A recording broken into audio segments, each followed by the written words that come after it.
George, Hello and welcome to the Gaggle, where we challenge and, if necessary, destroy media narratives. I'm George Samuely. With me today, of course, is co-founder of the Gaggle, Peter Lavelle. So, Peter, everybody, if you hear the thunder, I feel a big storm coming on here. So, if it suddenly gets dark and you hear right, rumbling, it's a storm brewing outside. right, and it's not artillery heavy. Moscow's not under No, heavy no, no. artillery. Way to talk about another fight that's brewing. Go ahead. Yes. Um, so the negotiations between the United States and Iran over a possible nuclear deal are ongoing, and we don't yet know exactly whether how much, if any, progress has been made. But certainly there are signs indicating that some progress has been made.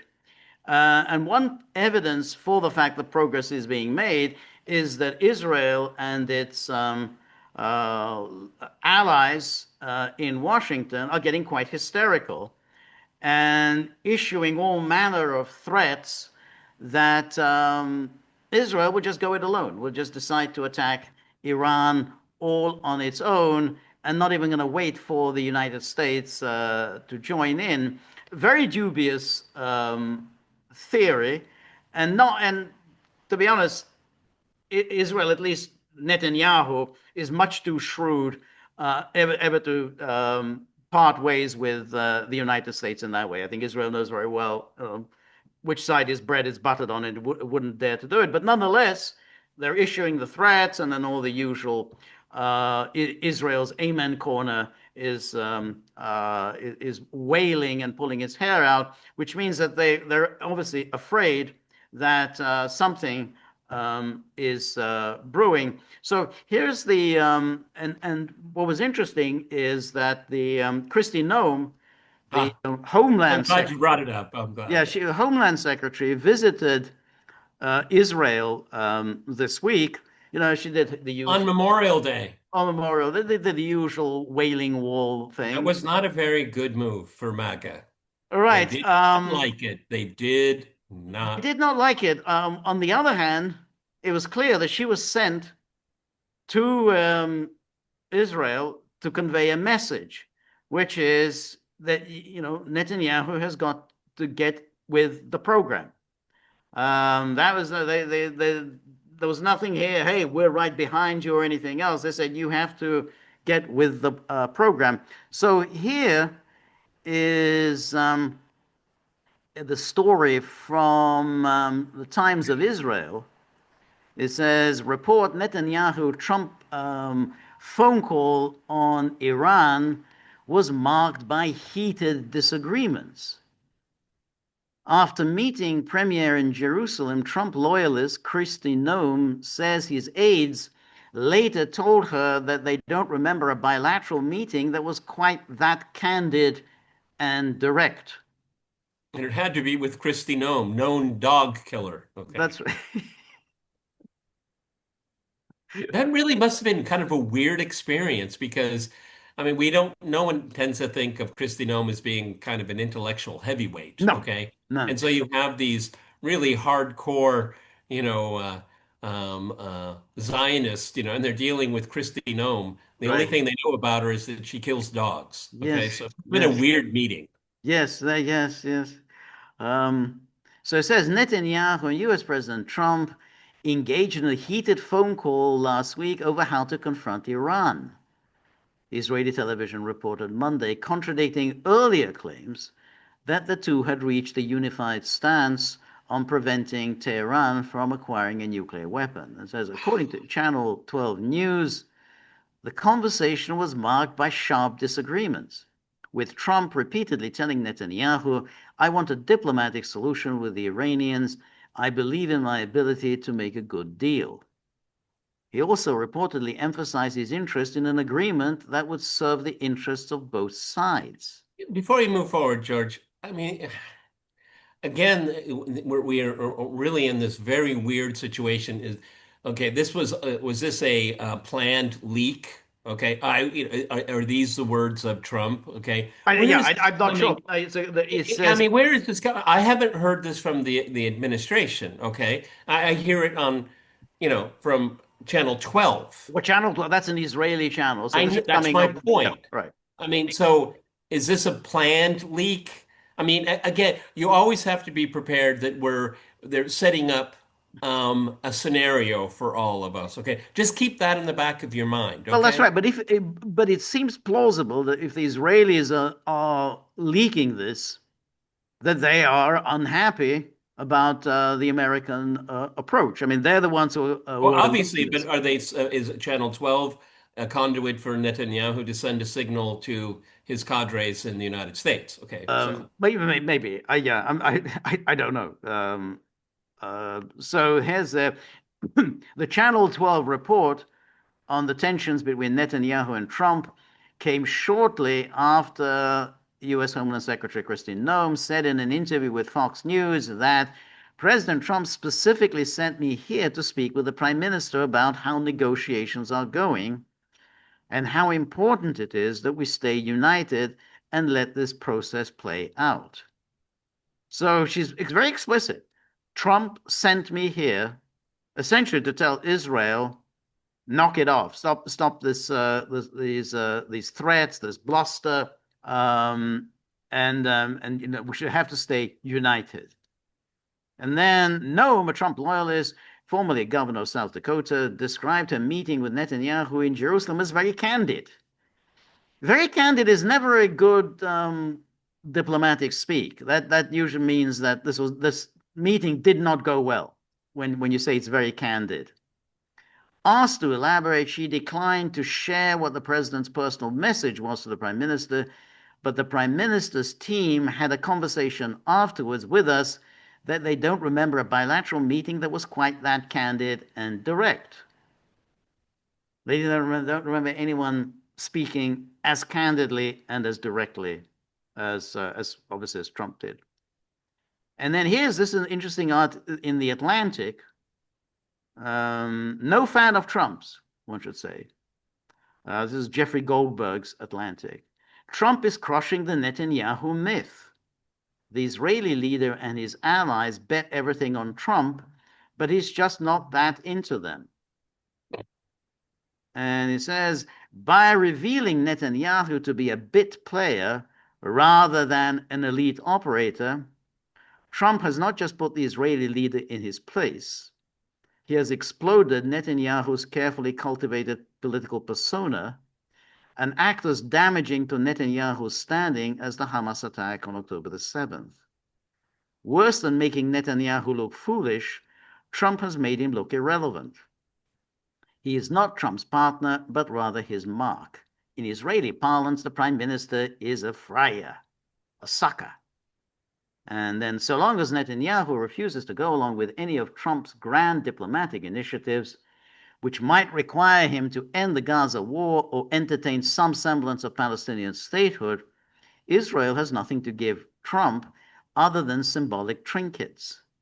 But instead of recognizing the precariousness of his position, Netanyahu abandoned his characteristic caution, put his faith in Trump without a fallback, and is now left with nowhere else to run. So the problem, I think, for Israel is that everyone is sick to death of Israel.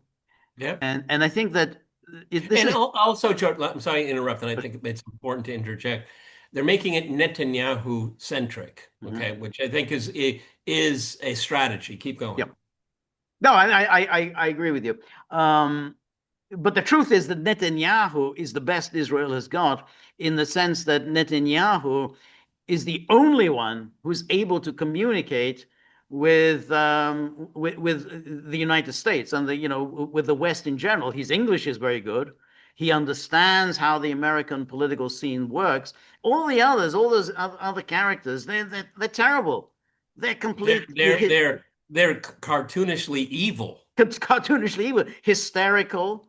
When the moment they open their mouths, that's just people just get chills. That sounds so crazy. Piers Morgan had the Israeli ambassador to the UK on. I'm not.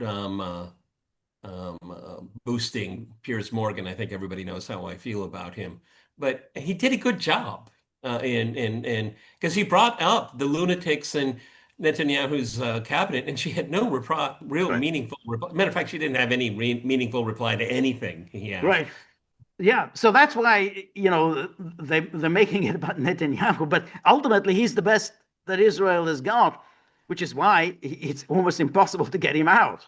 Um, but I think what's happened, and I think the situation is different today from what it was 2014, 2015, when Israel was last waging a campaign against a nuclear deal with Iran, which also failed. Netanyahu failed then with Obama. Is that nobody really wants to hear from Israel anymore. I mean, yeah, Mark Levin's going to bluster and Sean Hannity will bluster, but that's not enough. It's just there's no there isn't any kind of support, that is going to sway the Trump administration. I mean, just it Well, just it just also, it's interesting. I mean, Christy Nome, she went to the Wailing Wall. She went through the whole ritual and all of that. But again, I'm not a big Twitter fan, but MAGA was not happy with her visit, and MAGA is yeah. tired of Israel, and Exactly, that's yeah. part of the calculus. It's Okay. part. It's tired of Israel. A lot of Democrats are now tired of Israel as well. So it just doesn't have Israel. The Israel lobby isn't really, um, it's not in a good place right now. It's just this. This has just been this whole Gaza thing has been absolutely draining. And You, so the you, Israel lobby is now resorts to writing these hokey, sentimental books about Israel, why I love Israel. Israel is the avatar of Western civilization, the fount of all good things and all morality and so on. These ridiculous, these like Douglas Murray, Joshua Hammer. They're all churning out these ridiculous books because that's all they have now. I mean, they can't do anything other than make this hokey declarations on behalf of Israel. did you see that physician's testimony in front of the Security Council? No, didn't know. You should take a look at it, George. I think, I mean, it's being circulated. I'm certain in a kind of truncated form, but it is one of the most profound Mhm. description of what's Mhm. going on. Right, And it was very eloquent, and had a great deal of grace considering the disgrace of this right, genocide. right. But you're right, everyone's tired of Israel. When this physician finished, and I think he is Palestinian, Mhm. he lives in America, and you just are like speechless. It's just like what else can be said? And I think that goes Right. back to what you were saying, is that there's the Hasbra strategy of Israel has hit a dead end. It's reached a dead end, so that's why it's not in a good position to start, particularly threatening the United States. Oh, we don't care what you're going to do. We're just going to go right ahead and bomb Iran. We have George and I have a working thesis here. Is I'm still of the belief that for Trump, he is Sure, separating that's Gaza from yep, Iran. Okay. exactly. No, that's exactly right. And I think, um, when in this article which says Netanyahu doesn't have anything to offer, that's really the point. That for Trump, he's looking at these big deals, these multi-trillion-dollar deals that he can sign with all these Gulf states, and they're all part of his vision of everybody making lots and lots of money in the Middle East and the Gulf, including, of course, the United States. And then he looks at Israel, and he sees, well, we're not making any money out of Israel. We are a net contributor. Money, resources are leaving the United States and going to Israel. It should be the other way around. I mean, that's what the way Trump thinks. It has to be the other way around. Resources going to the United States. So that's why Israel is not in a very good place.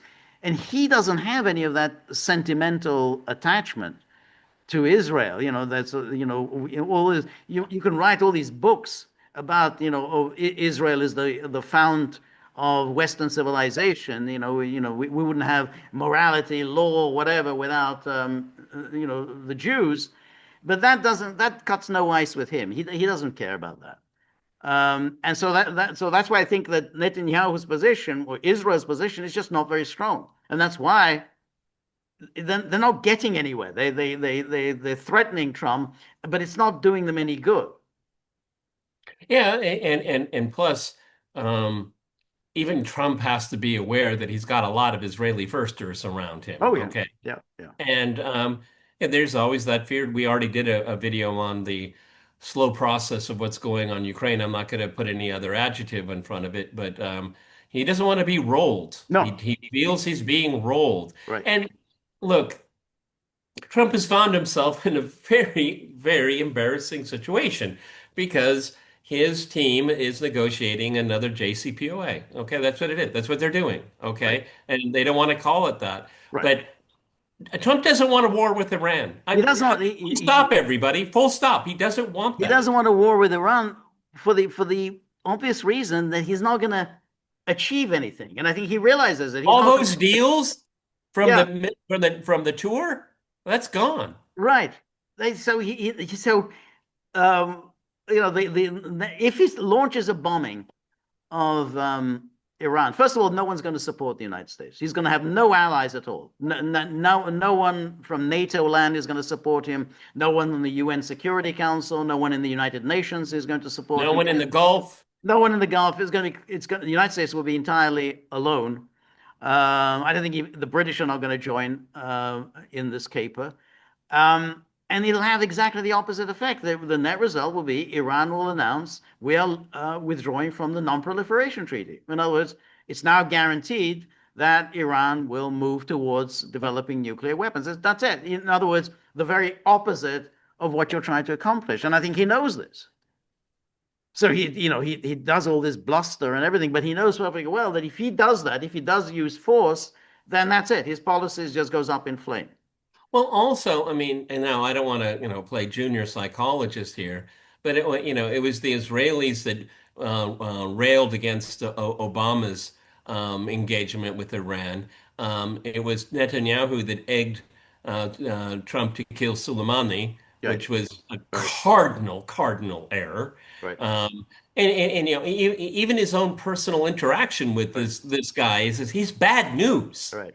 Yes, yes, yeah. And how does it make Donald Trump look good? How does No, it? What win does it give Donald Trump? it doesn't. That's the point. He's at the focus point of incinerating the greater Middle East. That's your legacy? That's right. That's exactly where he's going to end up. And so here's the New York Times, which ran this quite interesting story, which says, as Trump seeks Iran deal, Israel again raises possible strikes on nuclear sites. Netanyahu, wary of a diplomatic solution to curbing Iran's nuclear program, continues to press for military action that would upend President Trump's push for a negotiated deal. And then, as the Trump administration tries to negotiate a nuclear deal with Iran, Prime Minister Benjamin Netanyahu of Israel has been threatening to upend the talks by striking Iran's main nuclear enrichment facilities, according to officials briefed on the situation. The clash over how best to ensure that Iran cannot produce a nuclear weapon has led to at least one tense phone call between President Trump and Mr. Netanyahu and a flurry of meetings in recent days between top administration officials and senior Israeli officials. I mean, if this really were to happen, and that's why I don't think it's going to happen, that'll be a final rift between the United States and Israel, because you do that, and you absolutely go flagrantly against U.S. policy, openly defy the United States. You can do that by going into Rafah. Yeah. Don't go into Rafah. We will go into Rafah. All right, you've gone into Rafah. Yeah, you can do that. But if you said don't bomb Iran and you go ahead and bomb Iran while the United States is negotiating, then I think then that's a real that's Well, going to but be that a could, rift that is going to be very, very hard to heal. but I think that could then affect the Trump administration's approach to Gaza. That Yeah, that no, I could agree. spill into that. Okay, Yeah, no, absolutely, I agree. Because look, there's no winning strategy for the Trump administration on this. Okay, I mean, just because of social media. I mean, I can't personally, I can't look at it anymore. Okay,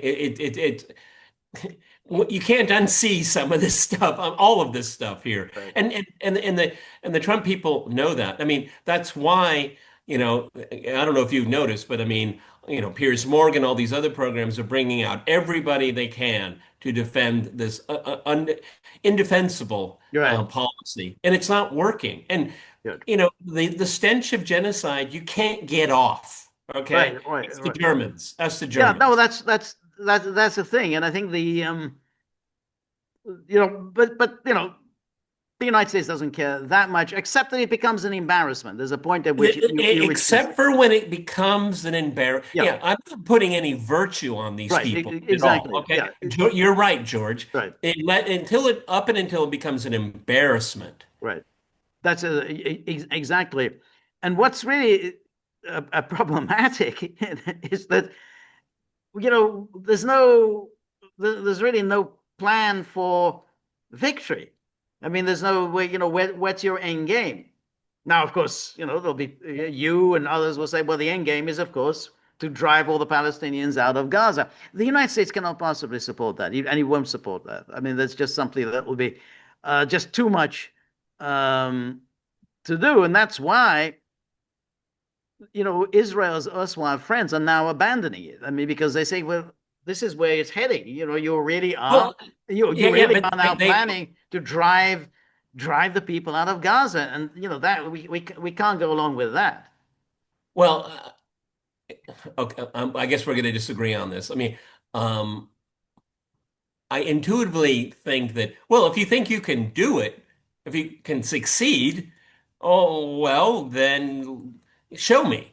And Right, this whole, what's the, I forget the name of this quote unquote aid, a U.S. Israeli aid program. I mean, it's turned into like the peer, Biden's peer. It's just an absolute right, catastrophic. right. No, Okay. What I'm trying to get at is that, well, you tried, you said you could do this, and it's an unmitigated yeah, disaster. right, And that, again, I think that, okay, let's get this good. Right now, the Trump administration with Gaza has a certain approach, let the Israelis do what they want, but I think they're having second thoughts. Um, because the MAGA doesn't support this, that okay? matter. That MAGA doesn't support it. And let me finish. And then you have Iran. Now, I think there may be they're beginning to collide. I think the Trump administration tried to keep them separate. But if Israel attacks Iran, then I think they come together. They're going Right. to No, say, we can't work with these. no, that's right. These But people are dragging us right, down. right. But I think that's even that plan of trying to drive out 2 million Palestinians, there's just no way that the Americans can go along with that because, George, we've been over this here. yeah, I I know. agree with you. It doesn't mean they won't try. They Okay, could try, I said but America again has many interests in the Middle East. Yeah, got Israel and so on, but Egypt, it's an ally. That's a big deal. It's a big country. Big. For somebody like Trump, he thinks, hey, this is a country of the future. This could have a big potential in the future. You would totally destroy. You would completely destabilize Egypt if you George, suddenly you flooded and it with I. a million refugees. You and I are agreeing Right. again, just in a Right. different way. Right. My point, agreeing with you here, there's a lot of different Yeah. nuances, but there's no strategy. I, That's the point, and you and I are going to agree on that. What's the strategy? that's right.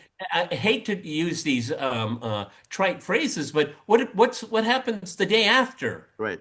You bomb Iran, then Right. what? Exactly. No, that's right. That's right. You push them all the way to Rafah, and you are the Egyptians are going to say no, no matter Yeah, what you say. exactly. They're not That's going to open the that, gates. Okay, that's right. That's right. so That's right. what's the Well, strategy? I think there isn't, and I think that's why um, that the Trump administration is frustrated. They just don't see what the hell, where this goes. But they have no idea how to deal with this other than, well, let's have another ceasefire. Well, maybe we can have another, another 60-day ceasefire and exchange hostages. But that's just simply going on kicking the can down the road because, the United States isn't doing what it should be doing, which is, hey, you've got to bring this thing to an end. It has to be brought to an end now.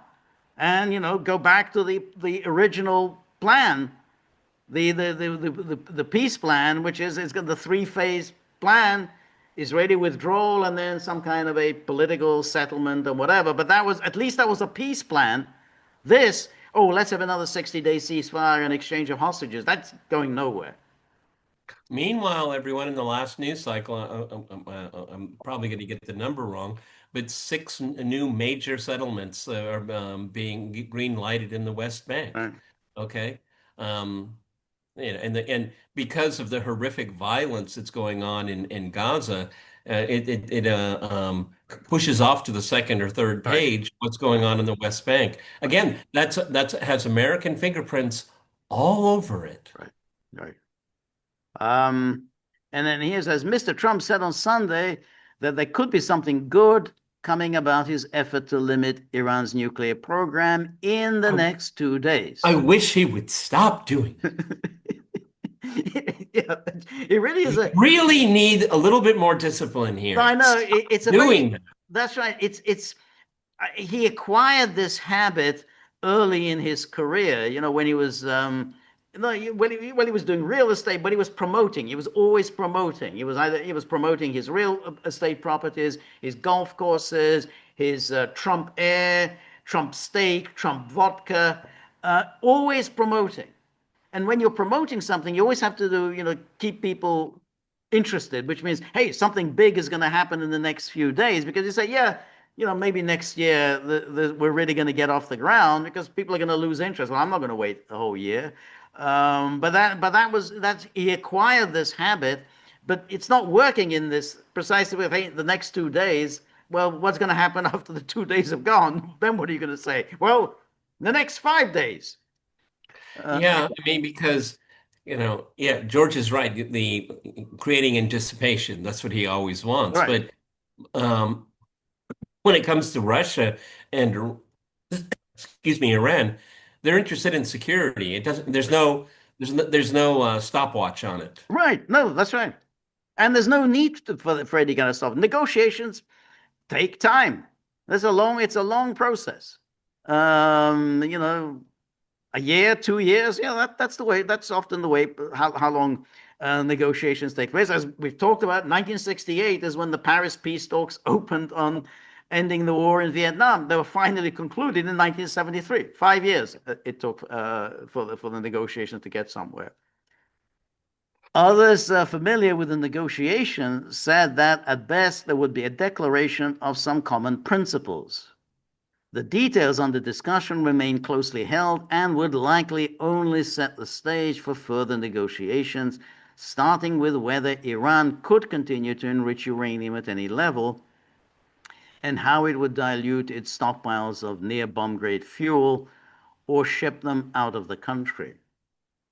And then Mr. Netanyahu has argued that Iran's vulnerability will not last long and that the time is right for an attack.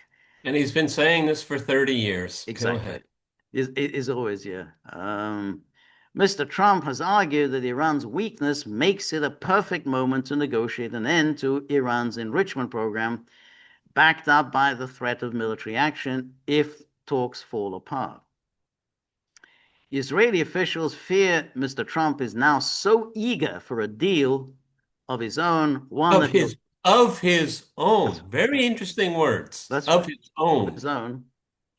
One he will try to sell as stronger than the one the Obama administration struck in 2015, that he will allow Iran to keep its uranium enrichment facilities. So we do know that if the Trump administration really was insisting on no enrichment under any circumstances, the talks wouldn't be taking place. So obviously they're going to be they're flexible on this. They know that they have to. They're going to have to Exactly. accept this.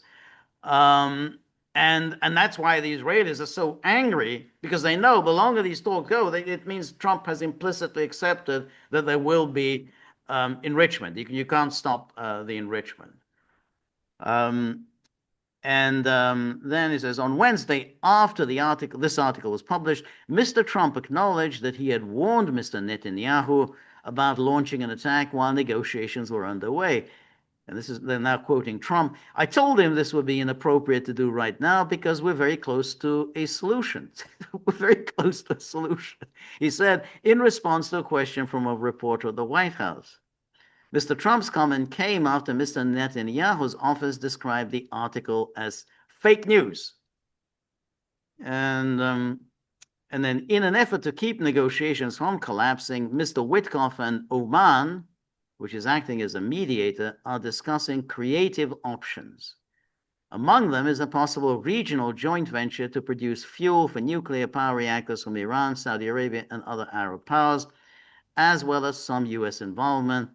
But where the actual enrichment would take place is undetermined. That's not it. It's not going to fly because the problem will be is that the moment the enrichment takes place other than in Iran, then the next step, the next man in, the next president will say, Iran can't have any of this enriched fuel. That's it. That's the first thing. Whoever the president, whether it's Ted Cruz or Josh Hawley or J.D. Vance or whoever, they're going to say, no, Iran can't have any of this enriched fuel. But you said no. We didn't say anything. We never said that you're going to have you're guaranteed this enriched uranium. Well, So of course, Iran will insist that the enrichment takes place in Iran. well, of course, because this is all part of protecting Iran's sovereignty. See, it is creative. I'll give them that. But I mean, in as much that Iran and Saudi Arabia have made moves towards conciliation, there's no leader in Iran that's going to say, "Oh yeah, our Saudi friends are going to Right. hold on to our enrichment for." No, no, I'm Right. sorry. That's fantasy. Of course it is. Of course it is. Um, and then throughout his decades in government, Mr. Netanyahu has long been skeptical of diplomatic overtures to Tehran. He opposed and sought to derail the 2015 agreement, even addressing a joint session of Congress to argue for killing it. It was one of the most shameful moments in the history of Congress, really. He flew in to D.C. Didn't talk to Obama, the president. He just went right Shameful. before Congress. Shameful. This time, Israeli officials have dusted off an old playbook, threatening to strike Iran even without. I'm sorry, it's really, this is the New York Times, Yeah, right? yeah, Well, that's kind of interesting, everybody from the New York Times. yeah, This time, Israeli officials have dusted off an old playbook. I yeah, mean, yeah, yeah. Not particularly complimentary words, to say the least. Threatening to strike Iran even without American help. They did that. I remember that was I think under George W. Bush. Then they first started mooting this idea that they're going to strike Iran whether the Americans are on board or not. And of course George W. Bush told them, no, you're not going to do anything, and they backed away. But so that's already 20 years ago or something when the Israelis first started this threat that they're going to bomb Iran. They insist they are not bluffing, even though they have made such threats and backed away several times over nearly 2 decades. Yeah. And then Israeli officials signaled to the Trump administration shortly before Mr. Trump's first formal foreign trip to the Middle East this month that they were preparing to attack Iran's nuclear sites. And then that led Mr. Trump to speak with Mr. Netanyahu, who did not deny that he had ordered his military and intelligence agencies to prepare for a strike and argued that he had a limited window for one. Uh, and let's this remember goes back to Waltz, I exactly think. the Waltz thing, yeah. Um, but U.S. military officials, interestingly, you have John Bolton, who was doing similar stuff, back when he was serving in the Bush administration, kind of collaborating with Israel, and he's now a respected commentator on CNN, denouncing Trump for appeasing Iran. The liberal opposition. This is the liberal opposition to Trump embracing John Bolton. Yeah, well, it's no longer liberals and conservatives. It's people that have power and want to maintain it. Right, That's what it gets. It's ideology. It's dead. right. But U.S. military officials are skeptical about how effective an Israeli strike conducted without American support would be. Yeah, that's a good point. Well, even with American support. Yeah, that's right. In the call, Mr. Trump acknowledged Iran's weakness, but said that gave the U.S. leverage to make a deal to end the nuclear program peacefully. The Israelis are particularly suspicious of any interim deal that might keep Iran's facilities in place for months or years while a final agreement is reached. So that's another part of the plan that the facilities will be in place until a final agreement is reached. And initially, at least, the Trump administration was also skeptical. Mr. Witkoff told his Iranian counterparts that Mr. Trump wanted a final deal in a matter of 2 months or so. Yeah, again, Yeah, because I have my vacation in the yeah, Caribbean and, my that's right. kids graduating from, okay. And then, but that deadline is about to expire, as it always is. And there is still a major gap over the issue of whether Iran will be permitted to continue to enrich uranium, which Tehran says is its right as a signatory to the Nuclear Non-Proliferation Treaty. Now the Trump administration seems more open to some kind of an interim declaration of common principles because it could help hold off an Israeli strike.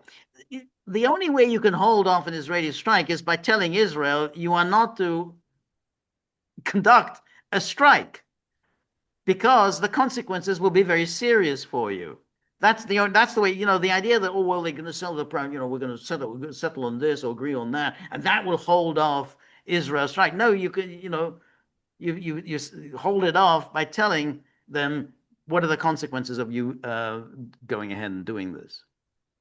In order to satisfy the Israelis and the Iran hawks in Congress, experts say any interim deal would almost certainly have to require that Iran ship its near bomb grade fuel out of the country or downblend it to a far lower level. Well, that's easily done. I mean, that was part of the JCPOA. They shipped out the enriched uranium to To Russia. Russia. Yeah.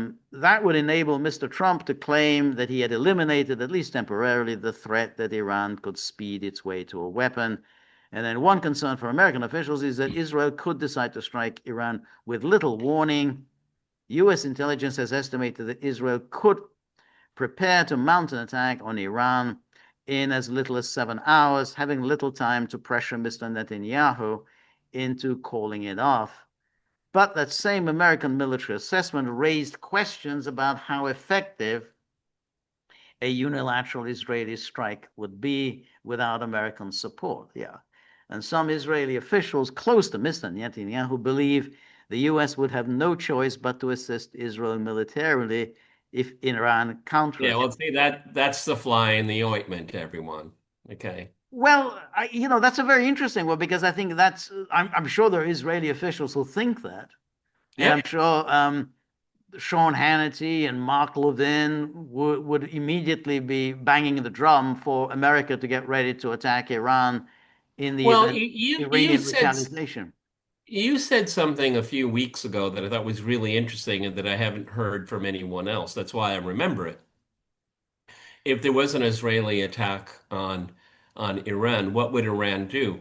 And you said, well, correct me if I'm wrong, we don't have to necessarily assume that Iran will immediately attack Israel. No, because they're going to watch what if this is Right, if Israel right, does it unilaterally, right, the Iranians will watch what the Americans do. right, If the Americans don't greenlight and say we had nothing to do with this, right, then we're going to a very different environment because Iran doesn't want to be incinerated. right, Okay, right, all right. Anybody in the Middle East want to be incinerated? right, No. right.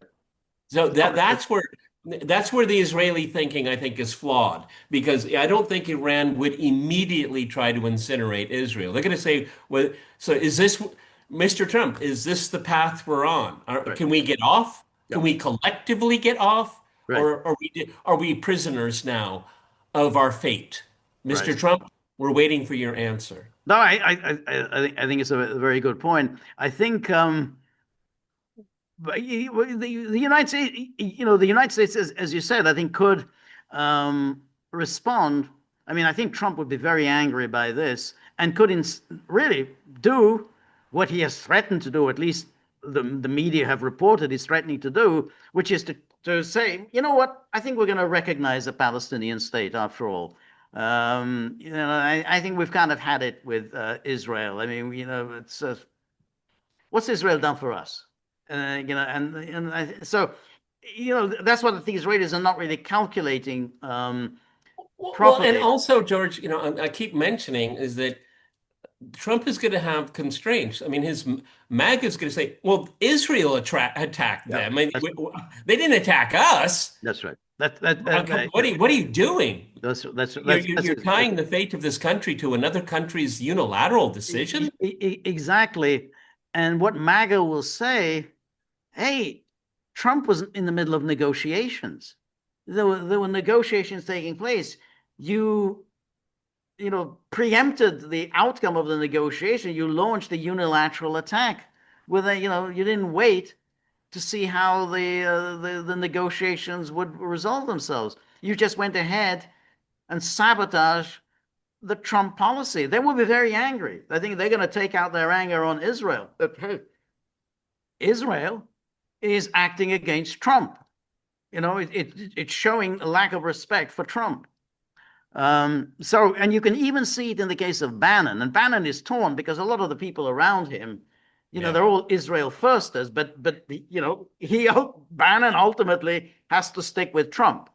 And so if Israel goes ahead with this, it's just saying, yeah, you are defying Trump. You're disrespecting Trump. And Bannon's loyalty and a lot of the MAGA loyalty will be with Trump.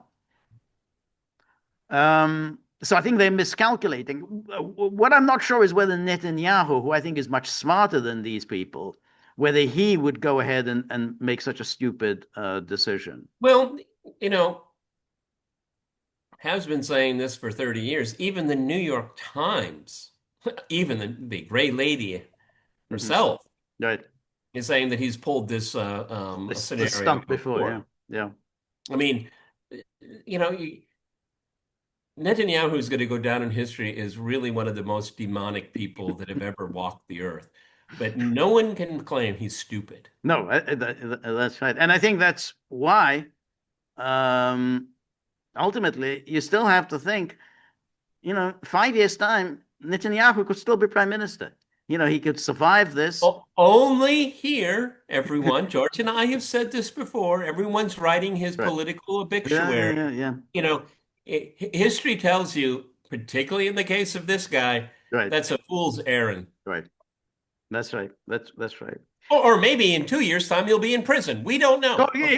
it could be, but we've had these brief interregnums when he wasn't prime minister, and you thought, oh, great, we're in the post Netanyahu era, and then he's back. I mean, all that time. I Of course, made a program called Bye Bye Bibi. yeah, that's right. Yeah, but the ones who take over from him are, often worse than he is. Naftali Bennett, he's more of a nutcase than he is.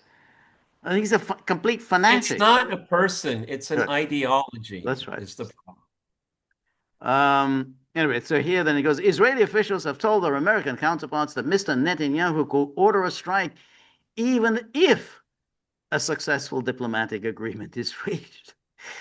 After his White House meeting with Mr. Trump in April, Mr. Netanyahu ordered Israeli national security officials to continue planning for a strike on Iran, including a smaller operation that would not require U.S. assistance. Um, and then Israel already has many different plans on the shelf, ranging from surgical to days and days of bombing Iranian facilities, including in some crowded cities. You see, what they're trying to do is they're trying to pressure Trump into acting.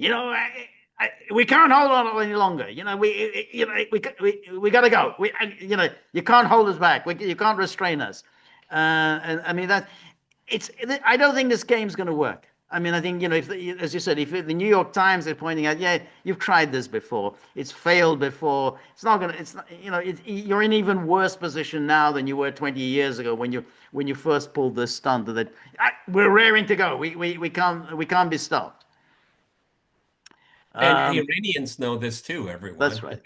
Yeah, and here's the Times of Israel. Trump, I told Netanyahu striking Iran would be very inappropriate as deal is close. And Iranian sources say Tehran may agree to pause uranium enrichment in exchange for frozen funds while permanent deal negotiated. U.S. officials say idea yet to be discussed at talks. Um, and then asked by reporters in the Oval Office if he had told Netanyahu not to target Iran, Trump said, well, I'd like to be honest. Yes, I did. I told Netanyahu this would be a very inappropriate to do right now because we're very close to a solution.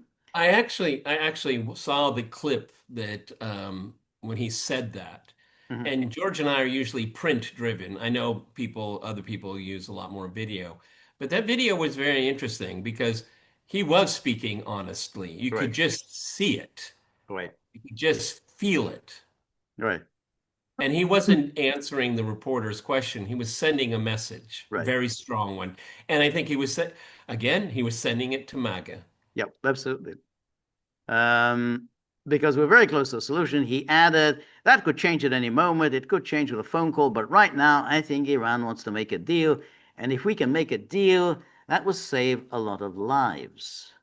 And Secure your legacy. that's right, exactly. We're having very good discussions with Iran. And I said to Netanyahu, I don't think that's appropriate right now because if we can settle it with a very strong document with inspections and not based on trust, he continued, notice with inspections. No, hey, if we can settle it with a complete dismantlement, so with inspections and not based on trust, he said, I want the deal to be very strong where we can go in with inspectors, we can take whatever we want, we can blow up whatever we want, and with nobody getting killed.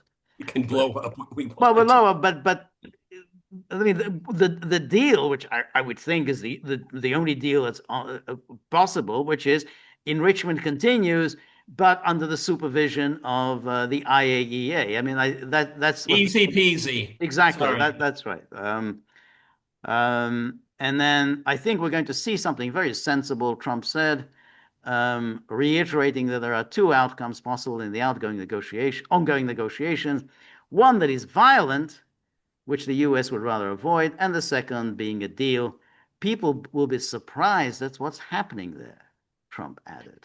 But see, Trump, he feels it's within his grasp to Exactly. get a win, to get a He win. needs he needs a win, yeah, He because needs a win. right. And this is a big win This is a because big win, it's yeah. because the MAGA people say, see, Right. he didn't start a war. He didn't That's start the war in Ukraine. He's not going to go to, that's see, that's what he wants to hear that. That's right. No, that's exactly right. Because it's clear that domestically, this is going to be hand-to-hand combat in domestically. This is just going to go on for 4 years. He's going to be fighting the courts. He's going to be fighting on every front.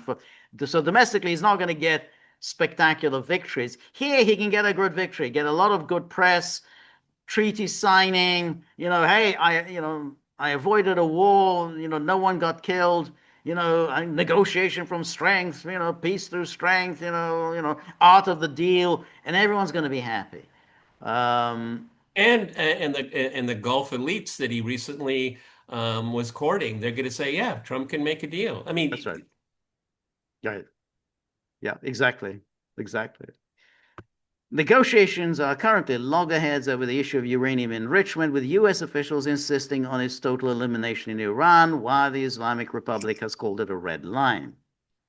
Two Iranian official sources told Reuters Wednesday that the country may agree to pause uranium enrichment if the U.S. releases frozen Iranian funds and recognizes Tehran's right to refine uranium for civilian use under a political deal that could lead to a broader nuclear accord. Um, and then what's interesting what yeah, the New York Times is doing here, which I this is the think, Times of Israel. This is now. I'm sorry, the Times of Israel. What's interesting, I said, there's a lot of things that can be done Yep, here. exactly. It's not so black and white, Right. okay? Even in these short few paragraphs, I mean, there's the makings of a deal. I Exactly. mean, it seems pretty straightforward that, Right. you stress this Exactly. point, this caveat. Well, Why are we even talking about war when there's so that's many right. avenues? There's so many avenues. And look, all it's called a peace process for a reason. It's a process. It's a step-by-step process. So if you put this forward and say, okay, we will pause uranium enrichment. Not going to do it. We went for a while, but then you have to do something. That's a step by step. We take a step, you have to take a step, and that is release frozen funds. And then down the road, you have to accept our right to refine uranium for civilian use. And then, we could talk about a political deal.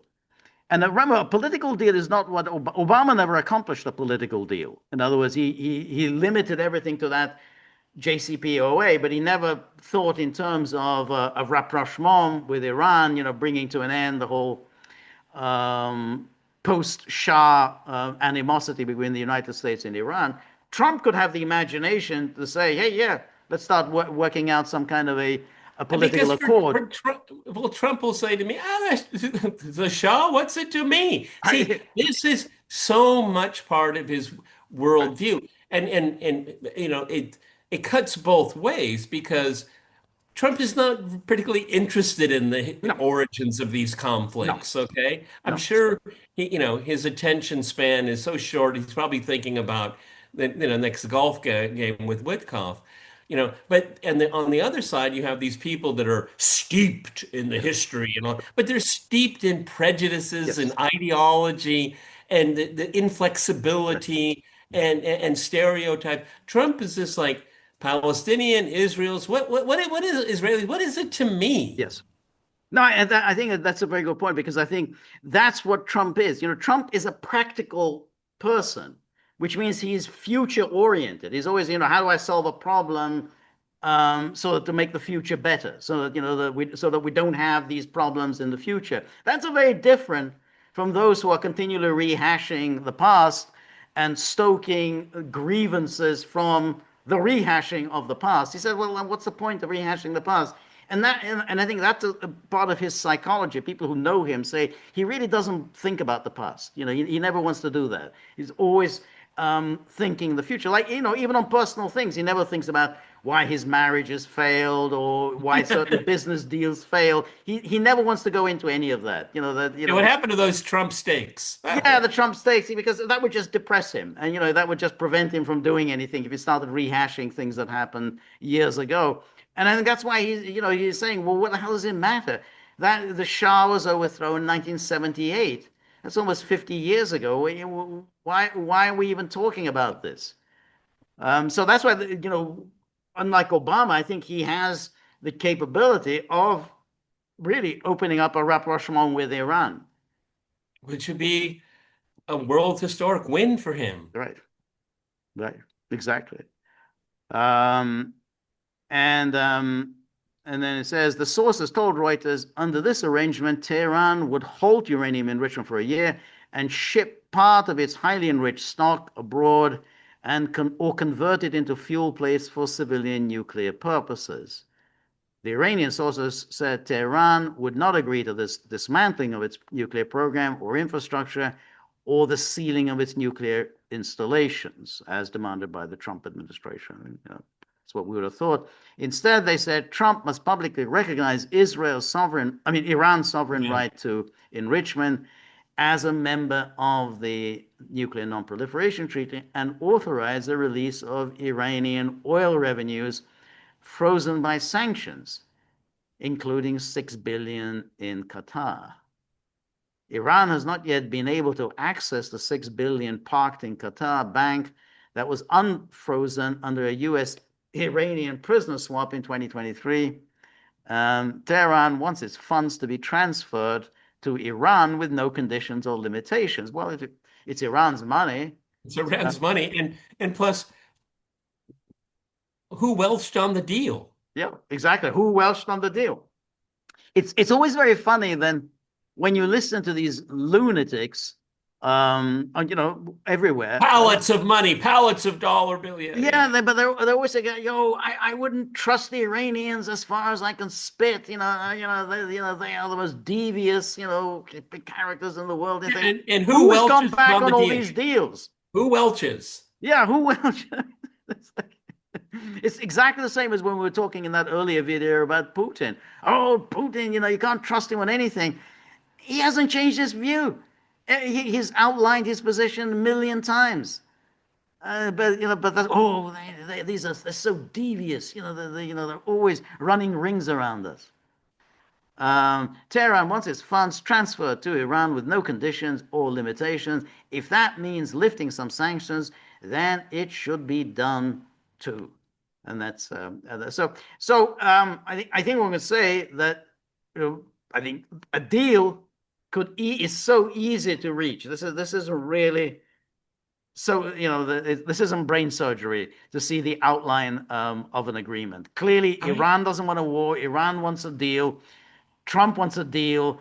Netanyahu and his acolytes in the United States and Israel's amen corner, they don't want a deal. But we've all just had it up to here with them. I mean, it's yeah, and again, people in our space, and I have enormous respect for them, but I really get tired. No, the Americans will always do everything that the Israelis say. You hear that over and over and over again, exactly. but It's not true. it's not true. No, Okay, I no. mean, we have posited here on this podcast up until the last few news cycles when the horrific genocide is just it's so in your face, okay? The Trump administration is trying to compartmentalize them. Correct. That's Israel's thing, whatever. Okay.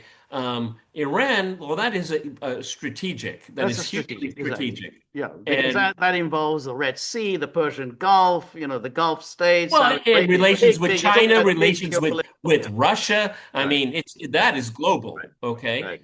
And you're right, George. I mean, this, again, like someone as pitiful as Piers Morgan, he's beginning to realize, whoo, you better get on the right side of this here because all of this is remembered. This is not going to be memory hold, okay? All of your coddling of apologists for genocide. It's Douglas Murray. You're writing your own political obituary right now, okay? And there's an awareness. It's not what does the United States get out of this? That's right. Gets nothing. It's It gets negative nothing. returns. That's right. Exactly. Absolutely nothing. Um, because at least during Trump's first term, he was thinking about re-election. Hey, I need a lot of Israeli money or APAC money rather to get me re-elected. So I got to, give everything to Israel. He's under no such constraints now. So now he's saying, well, what is Israel giving us? And he's saying, this gives you nothing. I mean, he goes to the United Arab Emirates, he goes to Saudi Arabia, and say, hey, this is fantastic. We're getting all these great deals. Look at how much money is Well, and coming to the United plus States from these people.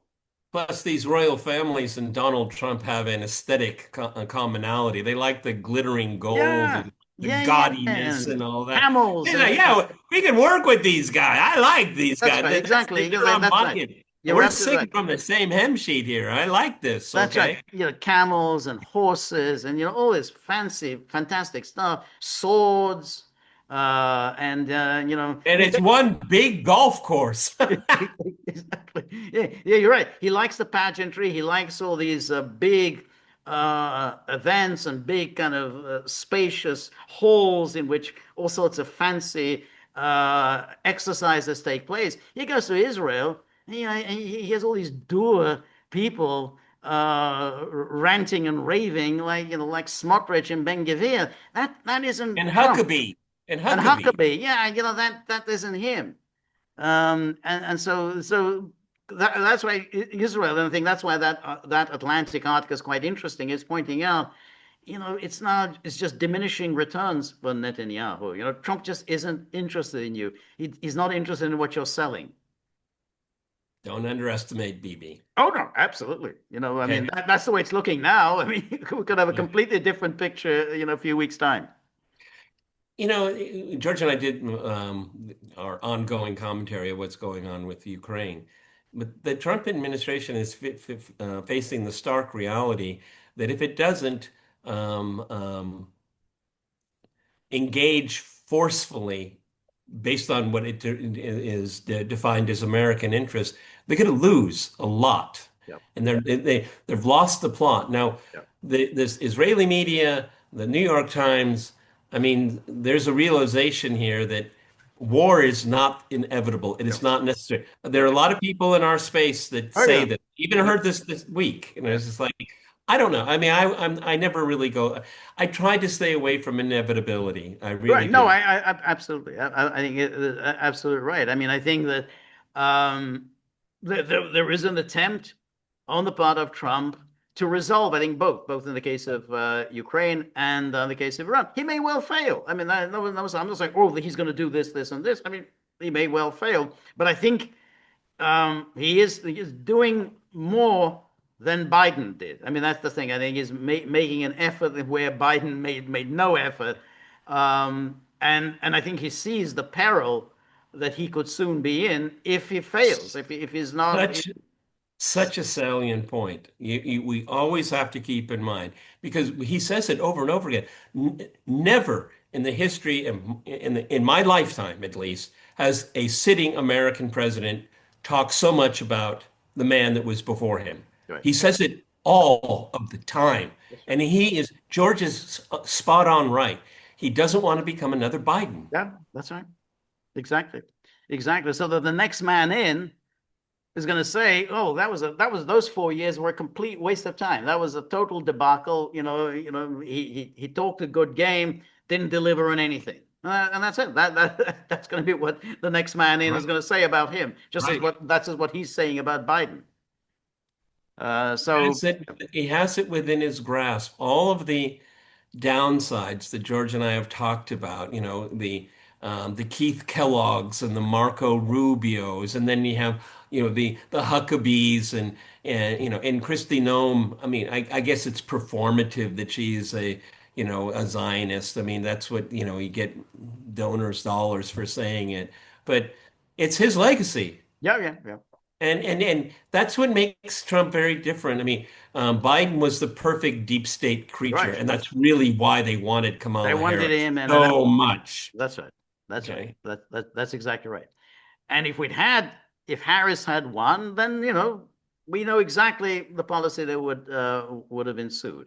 And so that's why Trump has an opportunity really to do something different. And really, there are no downsides for him. I mean, this Yeah. he signs the deal. I mean, yeah, he's going to get attacked by Tom Cotton and Mark Levin, but what does he care?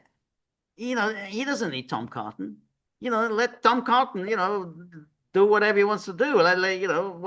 He doesn't need any of these people. He doesn't need APAC. He doesn't need the Israel lobby. So he can absolutely get a deal. He'll be celebrated. Big sort of Yeah. And agreement signing and whatever. yeah, but you can have like Tom Cotton say, well, your big beautiful bill could be in danger. Okay. Oh yeah, well maybe. I wonder how MAGA would feel about your Right, future candidacy for the presidency right, because Trump will go. But the question remains, will MAGA remain? And I think it will. right, As right. a matter of fact, I think it'll be a very potent force. And if Tom Cotton wants to turn around and stab Donald Trump Yeah, in exactly. public, Right. oh, be wary, be Yeah, wary, okay? exactly. Because for MAGA, Trump is their last hope.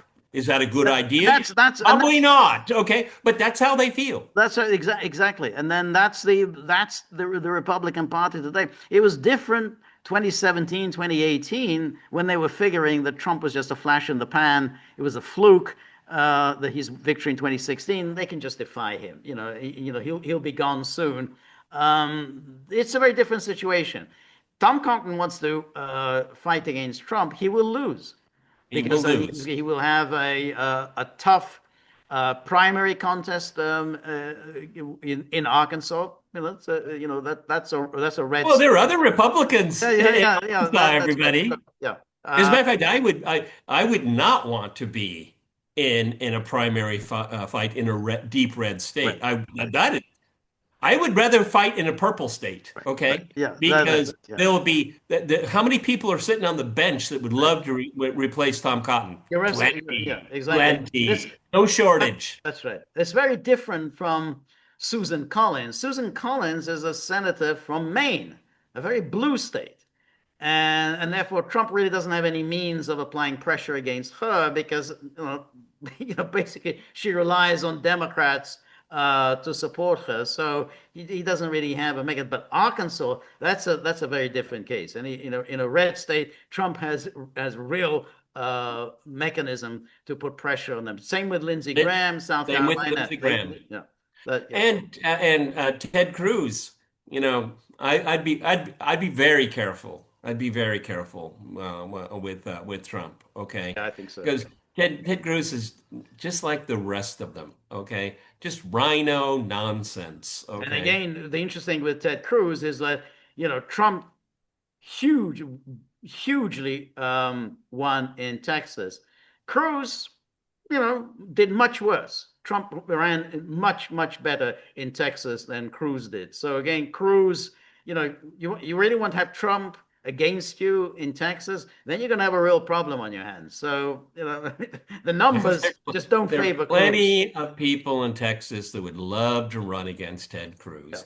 And if you have the MAGA movement behind you, you will rue the day. You that's will rue the day. yeah, right. Okay?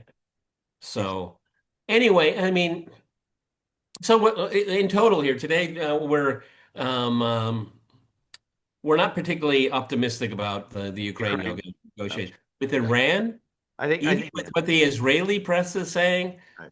it's doable. It's doable. It's Okay. doable.